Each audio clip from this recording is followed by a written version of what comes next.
Legal, neste segundo bloco, nós temos aqui a honra de estar recebendo a autora deste livro, Maíra Zimmermann, que fez uma pesquisa acadêmica que resultou este livro aqui, fantástico, Jovem Guarda, Moda, Música e Juventude. E também está aqui conosco a professora doutora Suzana Torres, ambas são professoras na FAP, aqui em São Paulo. E a Maíra fez a pesquisa e a professora Suzana, a doutora Suzana, ela é professora exatamente desta área de metodologia e pesquisa. E, portanto, vai nos falar um pouquinho da história deste livro. Então, Maíra, você é autora. Como é que foi a história deste livro e cuja editora não é a que eu anunciei, é a Estação das Letras e Cores e também com coedição da FAPESP, né? Então, como é que é a história deste livro, Maíra?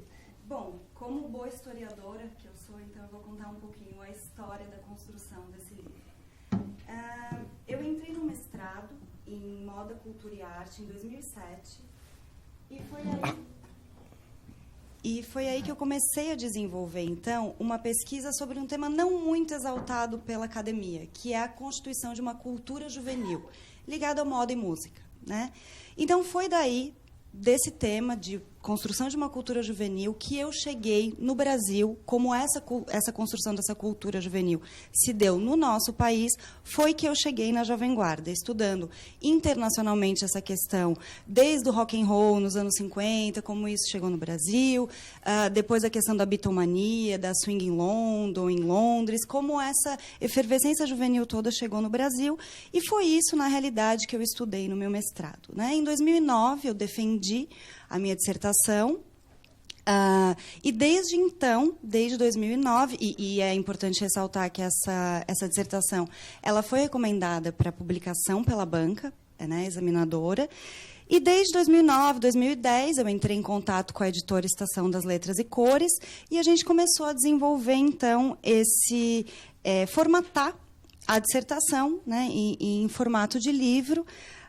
E é daí que vem essa pesquisa, e é daí que eu percebi, né, ao longo desses 5, 6 anos que eu estou pesquisando a Jovem Guarda, a importância da Jovem Guarda como marco transformador de estilo e de ideais e de comportamento ali nos anos 60. Né? Então, para finalizar um pouco a história da história do livro, o que aconteceu foi o seguinte. Então, houve o lançamento do livro no começo do mês de abril e, concomitante ao lançamento do livro, eu recebi uma notificação por meio do escritório de advogados do Roberto Carlos, mas uma notificação assinada por ele, alegando basicamente 3 coisas, né, ou 2 coisas, que eu falava sobre a vida íntima dele, né, na minha obra, e que eu usava imagens sem autorização. E aí, como você já colocou, né, a notificação ela pediu o recolhimento dos livros, que fosse cessada a comercialização sob pena das medidas judiciais cabíveis. Isso não foi feito, o livro ele continua à venda. Eu contratei um advogado, a editora contratou um outro advogado, a gente sempre, né, diferente talvez do que aconteceu, né, que o Edmundo contou com o caso do Paulo César de Araújo, eu e a editora entramos com a mesma posição, concordamos em todos os sentidos, de que não fazia sentido essa notificação, e os nossos advogados redigiram uma contra-notificação, e a gente contra-argumentava, então, isso que era dito nessa notificação enviada para a gente. E por quê? Né? Por que a gente acredita que não existe esses fatos? Porque, de fato, é um livro acadêmico, baseado em fontes primárias. Dentro da história, a gente trabalha sempre embasado em fontes primárias. No meu caso, quais são as fontes primárias? São revistas, né? A mídia especializada dos anos 60. Algumas revistas, né? Que talvez muitas pessoas se lembrem, a revista Realidade, que foi uma revista super impactante, super importante nos anos 60. A revista Cláudia, que era uma revista de moda voltada para a mulher moderna, também que tinha muita importância. A revista Intervalo, que era uma revista que atesta ali nos anos 60 essa penetração da televisão na sociedade brasileira.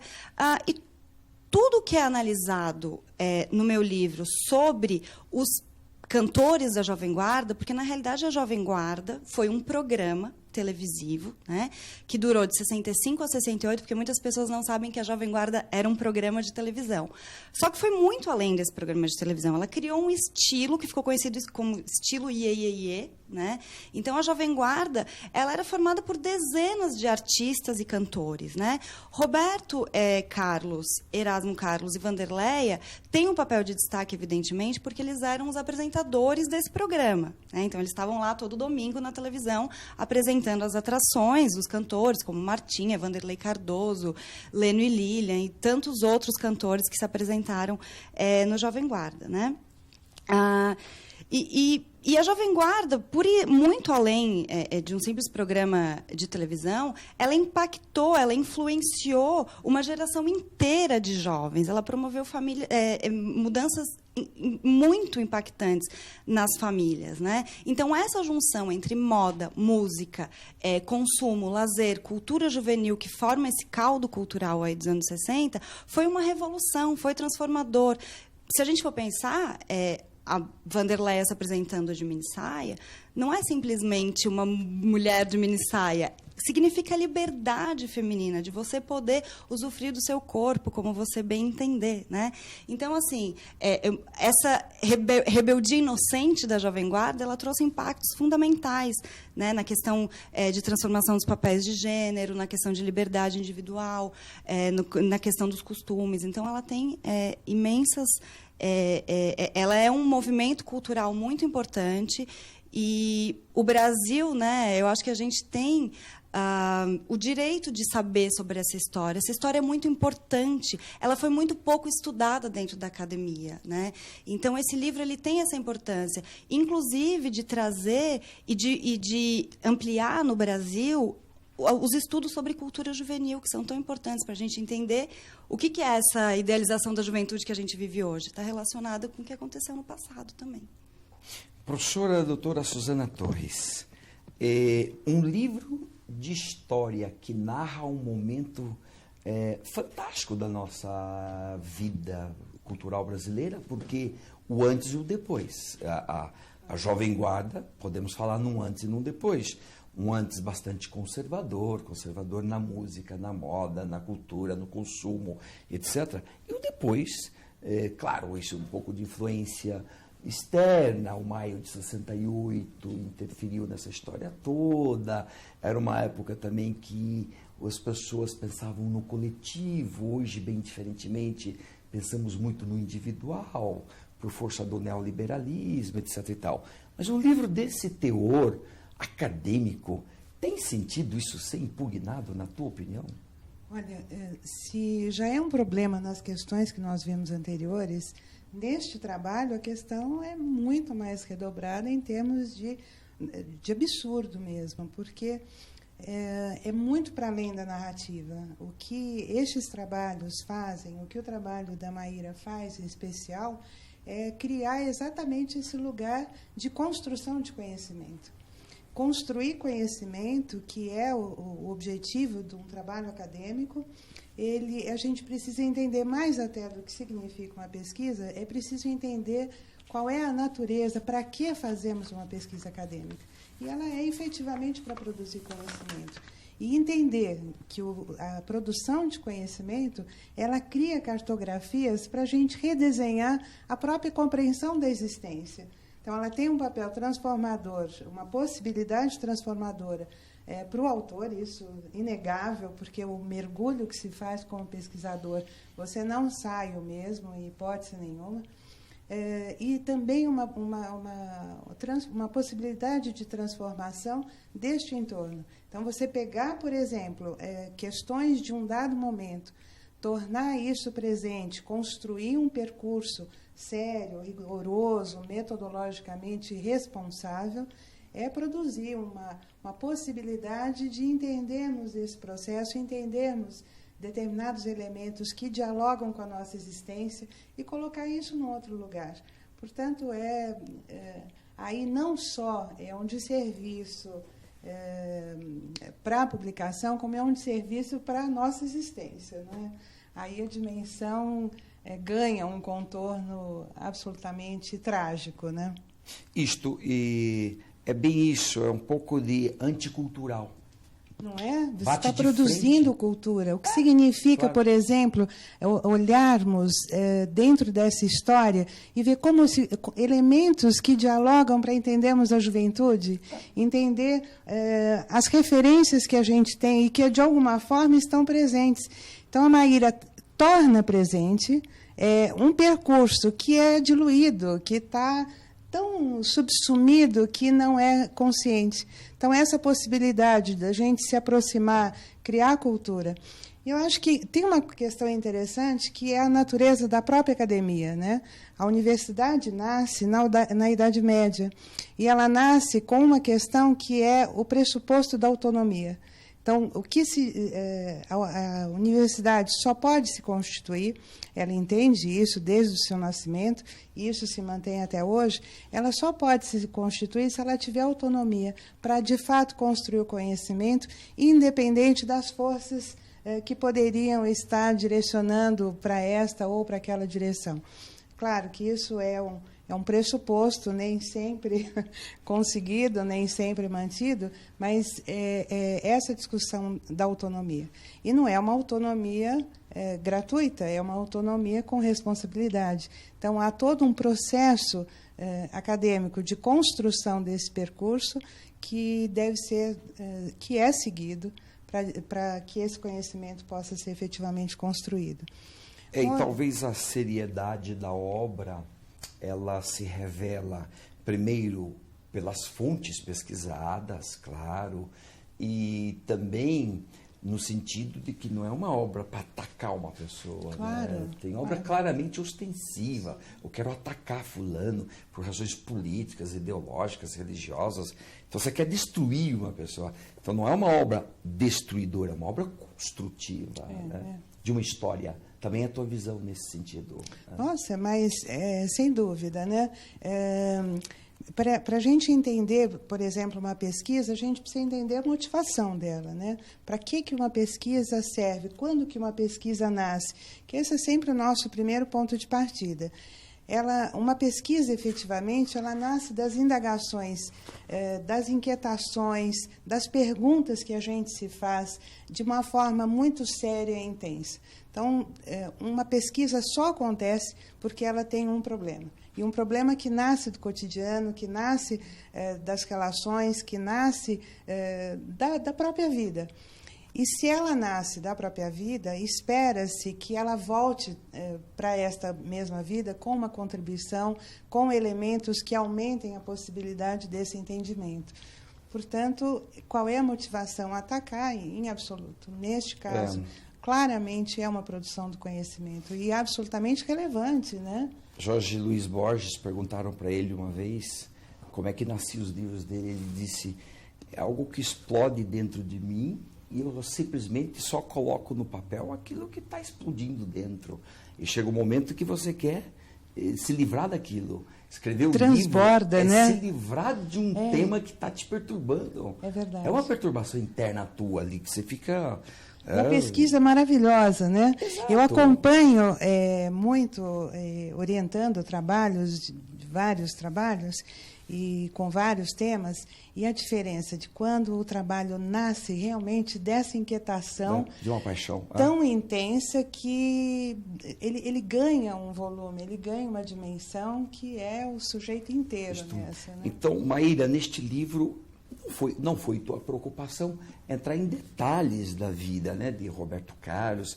Você acaba não narrando nada aqui da vida dele, íntima, não narrou. Não, absolutamente.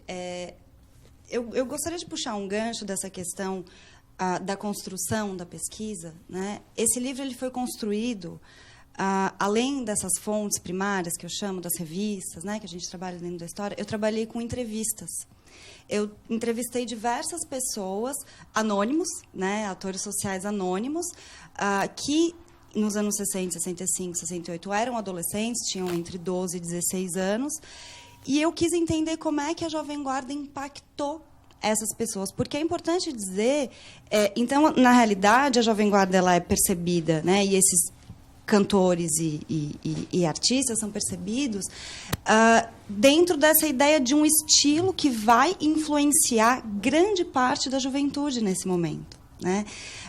Então, sempre que esses artistas são analisados, eles são analisados nessa relação, eles não são analisados na sua vida íntima. Isso não faz sentido, porque, na realidade, isso não condiz com o objetivo desse tipo de pesquisa, né? E outra coisa que é interessante falar é sobre a capa do livro.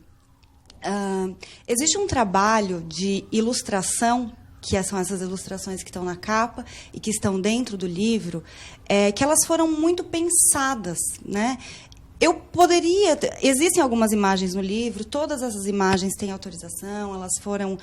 foi feito um trabalho extenso de pesquisa sobre uso de imagem, liberação de imagem, enfim, tudo está dentro dos conformes, certo? Só que, em diálogo com a minha editora, a gente queria pensar como trazer esse estilo da Jovem Guarda, que ficou tão marcado nos anos 60, modernizar isso para as gerações atuais. Então, como é que a gente vai criar uma imagem interessante da Jovem Guarda? Nós somos, né, professoras da FAAP, eu dou aula no curso de moda e tenho um colega, professor também de moda, que é ilustrador, né, que é o Douglas do Amaral, que fez as ilustrações do livro. Conversei muito com o Douglas. Poxa, Douglas, como é que vamos pensar em alguma ideia e tal? E veio a ideia de fazer as ilustrações para traduzir contemporaneamente um estilo. Então, a ideia da ilustração é justamente despersonalizar o indivíduo, porque eu poderia ter comprado uma imagem da Jovem Guarda para colocar na capa. Existia essa possibilidade. Eu e a minha editora, a gente optou por não fazer isso. Então, a gente quis criar, junto com o designer, né, o Dori, que fez essa capa maravilhosa, fez todo o projeto gráfico do livro. Então, em uma reunião, editora, ilustrador, designer, autora, a gente pensou como fazer essa capa. E foi daí que surgiu essa ideia, né, dessa capa pop, que tem elementos da pop art também, para traduzir isso contemporaneamente. E essas ilustrações, porque o foco é muito a roupa e a atitude desses cantores, né? Esse estilo que ficou conhecido como Iê, Iê, Iê. Então, o que é principal nessa ilustração? As roupas, né? A gente se baseia na linguagem de croquis de moda, que dentro da moda isso é muito importante, é muito corriqueiro, você expressar uma ideia por um desenho, por um croquis de moda, né? Um estilo, uma ideia. Então, foi daí que surgiu essa ideia de fazer a capa com ilustrações. Você me faz lembrar, Gabriel Garcia Marques, um jornalista, perguntou para ele: como é que você escreve seus livros? Ele disse: a primeira palavra começa com maiúscula, lá no último ponto eu coloco um ponto final, e no meio ele falou: é tudo o coração que fala. Então, de uma palavra até o ponto final, o coração que fala. É uma pesquisa, você tem o objetivo certo e rolou essa pesquisa sua, né? Então, parabéns aí pela edição, pela obra. E vocês não são juristas, de qualquer maneira. O propósito nosso aqui é o de arrancar desse nosso encontro algumas teses do que deve ser feito. Então, creio eu, a opinião de vocês é que não tem que ser impugnada essa obra coisa nenhuma, ela tem que ser vendida, e que quando se trata de um trabalho acadêmico tem que ter liberdade disso, que é a liberdade da universidade, que vem lá da construção da Idade Média, lá de Bolonha, depois de Salamanca, onde nasceram as duas universidades, as duas primeiras. Essa é a opinião de vocês? Liberdade total de expressão? Sem dúvida, porque não é nenhuma escolha aleatória, é uma motivação séria, né? E com o percurso. Uma coisa que eu acho importante também é que nessa pesquisa acadêmica você deixa todos os rastros, né, que você deixa como pesquisador, você revela todo esse percurso. Portanto, ele é claro, né, ele é evidente, e é possível você percorrer isso de outras formas. Então, realmente, assim, não tem sentido. Espera-se mesmo que volte para o cotidiano, que volte para que as pessoas possam estender essa conversa, ampliar qualquer objeto aqui discutido, né? Esse e qualquer outro. Existem alguns trabalhos que são curiosos. A Maíra, por exemplo, ela não entra na vida do artista, mas há alguns trabalhos, por exemplo, no campo da história da arte, né, a discussão do artista e da vida desse artista para a constituição de uma poética onde, academicamente, você passa por uma série de percursos e vai trazer essa relação vida e obra, e a vida está lá também, né? Mas dentro deste processo de construção também bastante rigoroso, bastante centrado neste propósito de entender uma constituição poética, não a vida dele, mas a vida em relação à obra. Então, você tem um objetivo muito claro e acima de qualquer outro, né? É uma história com uma outra natureza. Bela história, a história contada para que todo mundo saiba, né? Porque nós, hoje, com a idade que nós temos, muitos vivemos essa época, chegamos a assistir e ver, mas daqui 20 anos, por aí, acabou, 30 anos, 40 anos, é só história mesmo, só livros que vão contar, narrar, por que mudou, de que maneira que mudou. Então, o trabalho de vocês, professores dessa área, é um trabalho primoroso, é a cultura, é a ligação de uma época com a outra época, né? E agora, Maíra, também, na sua opinião, então o livro não parou de vender? Continua vendendo? Continua. A sua editora, então, bancou, ou seja, está firme, vai vender, acabou. E qual a reação deles? Eles disseram que vão a juízo ou não? Nesse momento, o que acontece ainda é um diálogo entre os advogados, porque então a gente tem o meu advogado, o advogado da editora e o advogado do cantor Roberto Carlos, e nesse momento eles estão ainda dialogando para tentar chegar num acordo amigável, né? E talvez chegue, porque a questão é de sim. bom senso. Acredito que sim. No fundo, a questão é de bom senso, né? Sim. Que esta obra é acadêmica. Mesmo que fosse uma obra que falasse da vida dele, eu, por exemplo, sou totalmente favorável que se publique a obra do Paulo César de Araújo. Publique depois, que tome as providências cabíveis. E é importante falar que o Paulo César ele é historiador também, né? Então ele também tem esse critério, né? E é uma obra bastante interessante também, em que se a vida íntima ela é narrada dentro de um propósito, não existe essa intenção exploratória, né? De como você colocou, ir contra a pessoa. Isso não existe porque pesquisadores, jornalistas, né, sérios, não existe essa intenção dentro da pesquisa, né? Eu acho que, como a Suzana bem colocou, a questão da pesquisa, quando ela é séria, quando ela faz parte, né, da vida, dos questionamentos das pessoas, a pesquisa ela é um resultado, esse livro ele é um resultado, né, aparente. Você lendo o livro, você vai ver, você consegue perceber essas estruturas expostas, né? E essa questão de por que esse livro ele é tão importante hoje? Porque a gente vive um momento de idealização da juventude impressionante, né? Tanto para homens quanto para mulheres, né? Então, eu acho que é importante a gente entender onde nasce na nossa história, né, a valorização da juventude. Porque não foi sempre assim, né? Já se valorizou a maturidade. Hoje em dia se valoriza o estilo de vida juvenil. Então, o que eu estudo é de onde isso vem. E como a Jovem Guarda, ela cria no Brasil o ser adolescente. A Jovem Guarda divulga esse estilo, né? E se isso é bom ou se é ruim, como, né, pesquisador, a gente sempre diz que não está tentando dar respostas. A gente faz perguntas, a gente traz questionamentos. Claro. Então, a ideia desse livro é justamente a gente pensar um pouco sobre aquilo que a gente vive. O que a gente vive, essa questão da juventude, ela tem uma história. E essa história ela precisa ser contada. É importante que a gente entenda. Sem dúvida. Sem a gente saber o passado, a gente não sabe por que está aqui hoje. Se nós não sabemos nossa história de mais de 4 milhões de anos, de onde a gente começou a ganhar existência, né? Nós não entendemos o porquê estamos aqui. Né?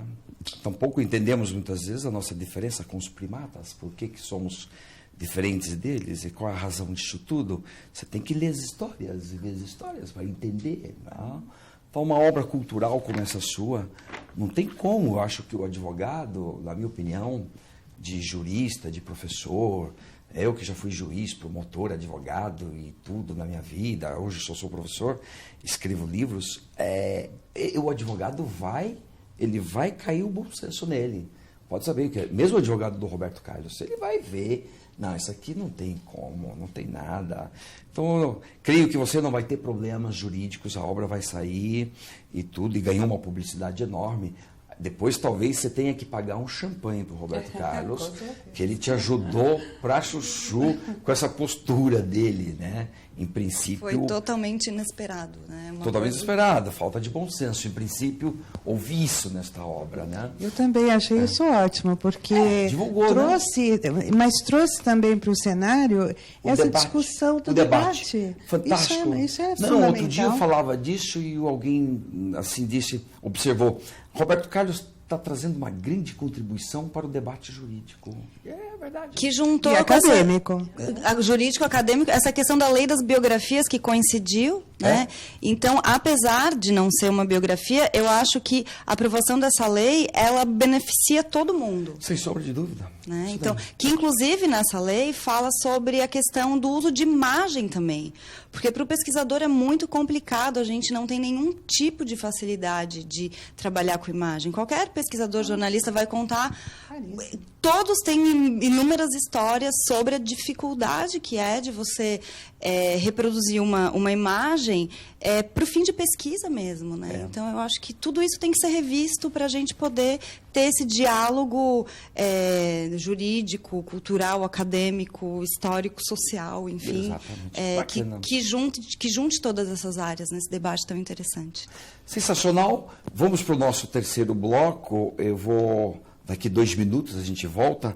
Então, a doutora Luciana entra agora, mas a doutora Luciana já vai entrar, explicar a parte jurídica, é especialista na área aí, de direitos autorais e tudo, mas já vamos ficar todos juntos já, porque o jurídico que ela vai falar interfere em todos nós. Então, voltarão Júlio, Edmundo, nós em 2 minutos, então, remontamos aqui o nosso cenário e voltamos para fazer esse fechamento e o que é que a gente extrai de tudo isso daqui. Tá bem? Ótimo.